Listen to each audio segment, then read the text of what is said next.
तो मूवी के स्टार्टिंग में हम एक बच्चे को देखते हैं जो कि किसी कार्ट को लेकर जा रहा होता है। उसके सामने ही दरख्त के नीचे एक आदमी बैठा होता है जो कि रेडियोस बेच रहा था और वो काफी करीब लग रहा था। वहाँ से एक डॉग भी गुजरता है जिसे वो बच्चा अपनी कार्ट में छुपा लेता है और वहाँ से चला जाता है। नेक्स्ट डे हम देखते हैं कि उस डॉग के मिसिंग पोस्टर्स लगे होते हैं, यानी कोई उसे ढूंढ रहा होता है, जबकि वो बच्चा उसे काट कर उसकी हॉट डॉग्स बना रहा था, यानी उस बच्चे ने उसे मार दिया था। तब यहाँ पर ये एनिमेशन खत्म होती है और हम रियल स्टोरी की तरफ आते हैं। इसके स्टार्ट में भी हम एक हॉट डॉग कार्ट को देखते हैं जिसके पास से एक लड़की गुजर रही होती है। उसका नाम एलिस होता है। एलिस अपने घर जा रही होती है जहाँ पर उसके फादर उसे रिमोट दिखाते हैं और कहते हैं कि ये देखो, मैंने आज ही लिया है।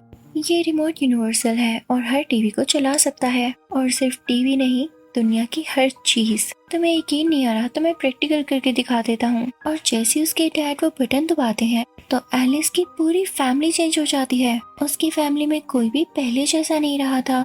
एलिस हैरान हो जाती है कि असल में हुआ क्या है, लेकिन वो लोग ऐसे शो कर रहे थे जैसे वो एलिस को जानते हैं और ये उसी की फैमिली मेंबर है। अब साथ ही एलिस के फादर एक और बटन प्रेस करते हैं जो कि सबटाइटल्स का होता है और वो सब लोग कोई और लैंग्वेज बोलने लगते हैं। एलिस अपने फादर को मना करती है लेकिन वो मना नहीं होते और अब की बार वो एक ऐसा बटन दबाते हैं जिससे सिग्नल्स आते हैं। यहाँ पर एलिस अपने कानों पर हाथ रख लेती है और ऐसे लग रहा था जैसे उसके हाथ जख्मी हो रहे हो। उसे बहुत पेन होने लगती है तो वो बाहर जाती है जहाँ पर उसे एक ओल्ड आदमी दिखाई देता है जो कि उन्हीं के नेबरहुड में रहता था और एक प्रोफेसर था।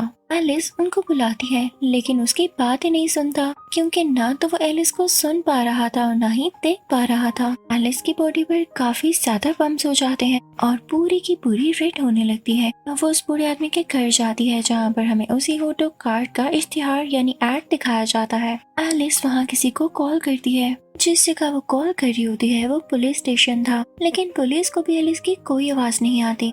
और तभी घर में एक डिलीवरी बॉय आता है। वो एलिस को देख सकता था, लेकिन एलिस की ऐसी हालत देखकर वो वहाँ से फौरन से चला जाता है। अब तभी वहाँ पर एक दरवाजा खुलता है। एलिस उसके अंदर जाती है और देखती है कि वो बिल्कुल ठीक हो चुकी है। उसके पम्प्स भी क्लियर है, यानी उसकी बॉडी से सारे रैशेस खत्म हो चुके हैं। उसकी फैमिली भी वापस आ चुकी है और बिल्कुल ठीक ठाक है, जिसे देखकर एलिस काफी खुश होती है। लेकिन तभी एलिस के फादर एक और बटन प्रेस करते हैं जो कि पावर ऑफ का था और इसके बाद एलिस की हालत बिगड़ जाती है। उसकी पूरी बॉडी पे बम्स बन जाते हैं। वो काफी क्रीपी फील करती है और अपने डैड से कहती है कि आपने मेरे साथ क्या कर दिया। वो फौरन से बाहर जाती है और अब की बार प्रोफेसर उसे देख पाते हैं। वो प्रोफेसर से कहती है, मुझे ठीक कर दें, मेरी आपसे रिक्वेस्ट है। तो प्रोफेसर कहते हैं कि तुम ठीक ही हो, तुम्हारे बाहर यानी तुम्हारी फिजिकल फॉर्म में वही आया जो तुम्हारे अंदर था। लेकिन तभी पीछे से एलिस की फैमिली आ जाती है और एलिस के डैड के हाथ में गन होती है। शायद वो एलिस को शूट करने वाले थे, लेकिन तभी प्रोफेसर के हाथ में भी सेम रिमोट होता है और उसका बटन प्रेस करके एलिस को एक रैबिट में बदल देते हैं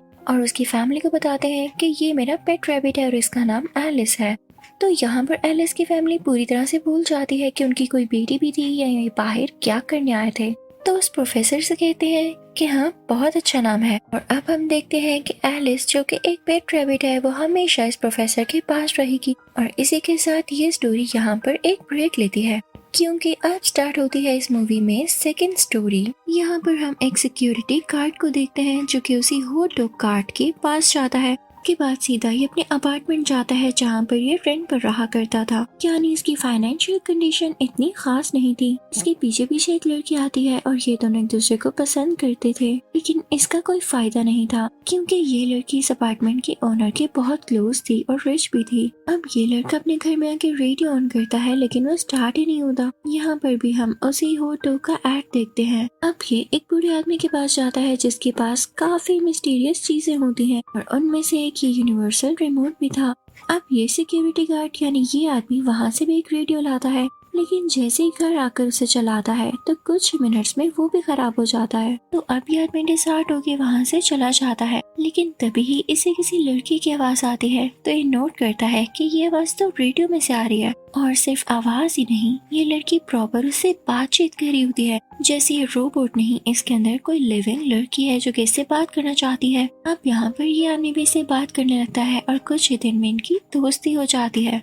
वो रेडियो गर्ल उसे सजेशन भी दिया करती, यानी चीजों को समझाया करती कि इसे कैसे हैंडल करना है और ये काम कैसे करना है। तो एक दिन ये आदमी उससे पूछता है कि मुझे पैसों की बहुत जरूरत है, मुझे क्या करना चाहिए। तो ये रेडियो गर्ल उसे गाइड करती है कि मैं तुम्हें एक जगह का नाम बताती हूँ, तुम्हें वहाँ पर जाना होगा और वही करना होगा जो मैं तुमसे कहूँ। अब वो आदमी चुपके से उस जगह पर जाता है जो कि एक रूम था और वहाँ से वो बहुत सारे पैसे लेकर वापस अपने घर आता है, यानी अपने फ्लोर पर स्टेयर्स चढ़ते हुए एक कपल उसे देख लेता है और उसके हाथ में मौजूद पैसे भी। तभी रेडियो गर्ल उसे कहती है कि जिस आदमी ने तुम्हारे हाथ में पैसे देखे हैं तुम्हें उसे मारना होगा, उसका मर्डर करना होगा। लेकिन वो आदमी नहीं सुनता और अपने रूम में आकर पैसे गिनने लगता है। अब वही आदमी रात को सिक्योरिटी गार्ड के घर चोरी करने आया था, लेकिन वो सिक्योरिटी गार्ड भी क्विक एक्शन लेता है। वो आदमी सिक्योरिटी गार्ड को मार भी सकता था, लेकिन उससे पहले ही वो इस आदमी को धक्का दे देता है और ये सीढ़ियों में गिरकर मर जाता है। लेकिन ये सब कुछ उस आदमी की दोस्त देख लेती है। तो यहाँ पर रेडियो गर्ल फिर से कहती है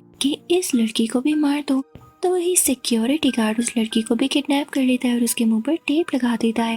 तो अब जैसा रेडियो गर्ल ने बताया था सिक्योरिटी गार्ड ने वैसा ही किया। तो ये केस भी रेडियो गर्ल ही सॉल्व कर देती है, यानी सबको यही लग रहा होता है कि उस आदमी ने सुसाइड कर ली थी, या कुछ लोग ये भी सोचते हैं कि उस आदमी ने अपनी दोस्त को मारा और फिर उसके बाद खुद ही सुसाइड कर ली। लेकिन जब इस केस की इन्वेस्टिगेशन करने के लिए डिटेक्टिव्स आते हैं तो उनका सारा शक इसी सिक्योरिटी गार्ड पर जाता है। तो अब ये प्लान करता है कि मैं यहाँ से शिफ्ट कर जाऊंगा और ये अपनी पैकिंग करने लगता है। लेकिन तभी इसके पास इसकी दोस्त आती है जो कि रिच थी। तो वो इसको बताती है कि हमारे अपार्टमेंट का ऑनर समझता है कि उसके पैसे मैंने चुराए हैं, जो कि कुछ दिन पहले उसी के रूम से चोरी हो गए। तो सिक्योरिटी गार्ड तो जानता था कि पैसे चुराने वाला वही है और ये लड़की इनोसेंट है। तो उस लड़की को कहता है कि ठीक है, मैं तुम्हें अपने साथ ले जाऊंगा। यहाँ पर वो रेडियो गर्ल इस आदमी से कहती है कि इस लड़की के साथ जाना ठीक नहीं है, क्योंकि अगर इसे पता चल गया कि वो पैसे चुराने वाले तुम थे तो ये तुम्हें फौरन से मार देगी। लेकिन यहाँ पर ये आदमी इसकी बातों को इग्नोर करता है और अब उस लड़की के साथ वहाँ से निकल जाता है। जब वो लोग रास्ते में थोड़ा आगे पहुँचते हैं तभी रेडियो उस आदमी से कहता है कि अब इस लड़की को मार डालो। लेकिन सिक्योरिटी गार्ड को गुस्सा आ जाता है और उस रेडियो को ही तोड़ देता है, क्योंकि वो अपनी दोस्त को मारना नहीं चाहता था। लेकिन उस लड़की को तो पहले से ही पता होता है कि पैसे चुराने वाला यही था और वो जानबूझकर इसके साथ यहाँ तक आई ताकि इसे मारकर पैसे लेके भाग सके। और अब वो करती भी ऐसा है, वो इस आदमी को पीछे से शूट कर देती है और जैसे ही वहाँ से पैसे लेकर भागने वाली होती है तो वहाँ पर अपार्टमेंट का ओनर आ जाता है और उस लड़की को मारते हुए वो सारे पैसे लेकर वापस जाने लगता है। हम देखते हैं कि उसकी कार में भी सेम रेडियो है जो उसे गाइड कर रहा है, यानी इस आदमी को भी रेडियो के थ्रू सब कुछ पता था। और यहाँ पर स्टोरी नंबर 2 भी एंड होती है। अब स्टोरी नंबर 3 के स्टार्ट में हम एक लड़की को देखते हैं जिसको हम पिछली स्टोरी में भी देख चुके हैं। वो बुरी लड़की होती है और जैसे वो बिल्डिंग से बाहर आती है तो उसके सामने एक बहुत ही गरीब और हेल्पलेस औरत आती है, लेकिन ये बुरी लड़की उसे चाकू मार के मार डालती है। अब ये लड़की अपने किसी दोस्त से मिलने जा रही होती है, लेकिन जब उसके घर पहुंचती है तो देखती है कि उस घर में तो किसी और की पिक्चर्स हैं, उसकी एक भी पिक्चर नहीं है। इसका मतलब ये हुआ कि इसका दोस्त भी इसी जैसा ही बुरा और अजीब सा था, उसने किसी और के घर पर कब्जा कर रखा था। पर ट्विस्ट हमें ये पता चलता है कि ये लड़की अपने दोस्त को यहाँ पर मारने आई होती है, जबकि इसके दोस्त ने भी इसे यहाँ पर इसीलिए बुलाया होता है ताकि जब ये आए तो ये उसे मार डाले। लेकिन यहाँ पर जीत इस लड़की की होती है, क्योंकि पहले वो इस लड़के को बेड के साथ बांधती है और फिर इसके ऊपर आकर इसको स्टैब कर देती है, जिससे उस लड़के का काफी खून बहता है और वो वहीं मारा जाता है। इसके बाद ये लड़की शॉवर लेती है और खुद पर से ब्लड साफ करती है, लेकिन तभी वॉशरूम में ही इसे उस लड़के की यानी अपने दोस्त की आवाजें आने लगती हैं कि तुमने मुझे क्यों मारा। ये लड़की काफी डर जाती है और रूम में जाती है जहाँ इसने अपने दोस्त को मारने के बाद उसके फेस पर तकिया रख दिया होता है, यानी कुशन रख दिया होता है। और जब वो कुशन को हटाती है तो उसका फेस बहुत क्रीपी लग रहा होता है, उसके कई ज्यादा दांत होते हैं। वो फौरन से उठता है और उस लड़की की गर्दन पर पीछे से काट लेता है और उसका खून पी जाता है। वो उस लड़की को भी उसी फैमिली की तरह बांध देता है और लटका देता है और फिर सुबह होते ही उसी की गाड़ी में वहाँ से निकल जाता है। तो यहाँ पर स्टोरी नंबर 3 भी एंड होती है। तो अब बारी है स्टोरी नंबर 4 की, जहाँ पर हम एलिस की ग्रैंडमदर को देखते हैं जो कि उसी प्रोफेसर से मिलती हैं। वो प्रोफेसर उसे बताते हैं कि मेरी शादी है और तुम्हें आना होगा। वो उसे इनविटेशन कार्ड भी देते हैं और यहाँ पर हमें पता चलता है कि प्रोफेसर 20 साल से किसी प्रोजेक्ट पर काम कर रहे हैं। अब रात का वक्त हो जाता है। प्रोफेसर के घर पर उनके काफी स्टूडेंट्स आते हैं अब उनमें से 2 स्टूडेंट प्रोफेसर से बात कर रहे होते हैं कि आपकी वाइफ कौन है। तो प्रोफेसर इसके बारे में उन्हें कुछ भी नहीं बताता। वो काफी खुश दिखाई दे रहा होता है। तो वो उनसे कहता है कि जिस प्रोजेक्ट पर मैं 20 सालों से काम कर रहा था वो आज पूरा हो चुका है। और तभी उनके पास एक प्यारी सी और यंग सी लड़की आती है। तो बहुत हैरान होते हैं कि इस बूढ़े आदमी को इतनी यंग लड़की कैसे मिल गई। तो अब वो उस लड़की से बात करने लगते हैं। वो लड़की काफी अजीब हरकतें कर रही होती है, ना खाना खा रही होती है, ना पानी पी रही होती है। तो वो ये एज्यूम कर लेते हैं कि शायद ये वही प्रोजेक्ट है जिस पर प्रोफेसर 20 सालों से काम कर रहे हैं। हो सकता है कि कोई ह्यूमन लाइक रोबोट हो।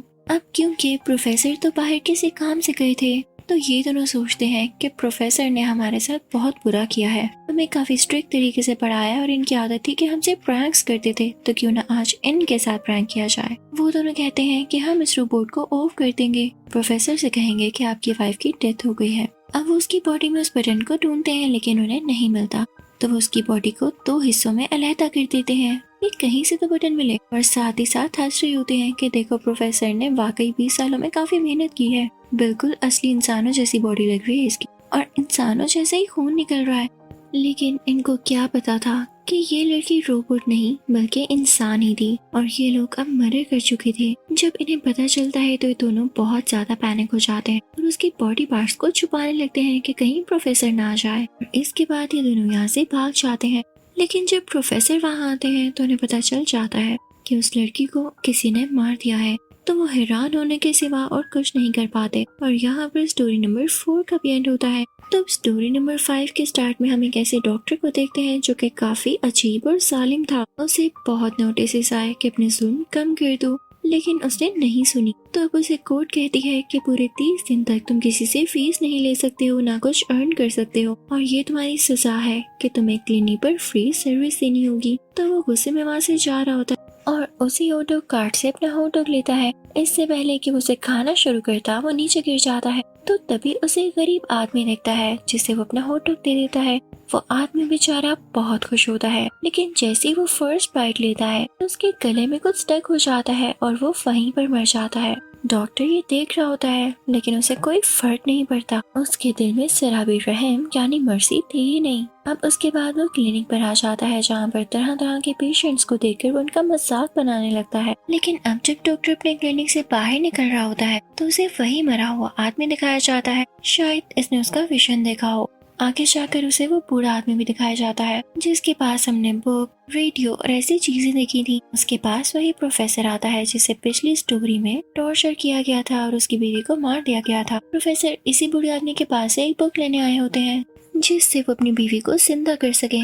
अब डॉक्टर उसी आदमी से मिलता है जिसके दांत पिछली एक स्टोरी में मरने के बाद वैम्पायर्स जैसे हो गए थे और उसने अपनी दोस्त का खून पी लिया था और भाग गया था। उन दोनों में किसी पार्टी की बात होती है और जब डॉक्टर उस पार्टी में जाता है तो जल्दी नोटिस कर लेता है कि वो पार्टी तो वैम्पायर्स की है। तो वो फौरन वहाँ से भाग आता है और रात को अपने घर आके खाना खा रहा होता है। तो उसके सामने वही मरा हुआ आदमी आ जाता है जो हॉट डॉग खाने से मरा था। वो उस आदमी को स्टैब करता है लेकिन वो आदमी तो सोल था तो उसे कुछ भी नहीं होता। डॉक्टर भाग जाता है तो वो डेड आदमी भी उसके पीछे पीछे आता है और उसे कहता है thank you for the hot dog. लेकिन पता नहीं क्यों डॉक्टर उसकी बात सुनता है लेकिन साथ ही उसे हार्ट अटैक हो जाता है क्योंकि वो काफी ज्यादा डर चुका था और यहीं पे उसकी मौत हो जाती है। तो अब बारी आती है स्टोरी नंबर 6 की। हम प्रोफेसर को देखते हैं जो कि सक्सेसफुली अपनी वाइफ को जिंदा कर चुके होते हैं और अब एक प्रॉपर वेडिंग के साथ वो अपनी वाइफ को अपनी गाड़ी में बिठाकर ले जाते हैं। उनके साथ उनका पेट रैबिट एलिस भी होता है जो कि असल में किसी और फैमिली की बेटी है।